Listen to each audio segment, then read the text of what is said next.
आई तर पाणी तापवत बसल्या बघा. Welcome back guys. नवीन ब्लॉगला सुरुवात करूया. यो बघा आमचा दगडू.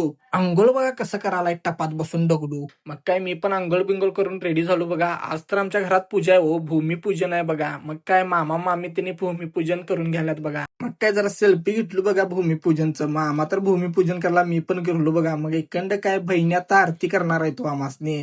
मग आरती करून आता मी सगळेजण टप्प्याला पण जरा आरती करायली बघा माझी बहीण. मग काय मी फॅमिली फोटो काढायला बघा आमचं पूर्ण कुटुंब. मग तिकडं बी काय दुसऱ्याकडे सदलग्याला बी जायचं होतो. मी सुशील मग निघाला बघा दगडूला घेऊन सदलग्याला. मग काय सदलग्यात तर आम्ही पोचलं. हे बघा आमचं घर. आल्यापेटाला तरी आर्या आम्हाला सोडलं नाही बघा. आणि गाणं म्हणून दाखवत्या बघा कसं. बाबूराव गाण्यानं तर खुल लावले बघा. आणि डान्स बी बघा कसं करतात दोघी. मग काय इकडं आमची वहिनी काय तर डॉलाक मारत्या म्हटली बघा. मी प्राजू हा माझा दगडू सीझन येणार वहिनीचं तर डॉलाक एक नंबर झालं. मग काय बहिणी ओवायला लागली बघा मला. आणि हो आमचा दादा बघा दोघं. हे आमचं एवढं फॅमिली आहे बघा, खुशाल फॅमिली. इथपर्यंत ब्लॉग बघितला असला तर फॉलो लाईक करा.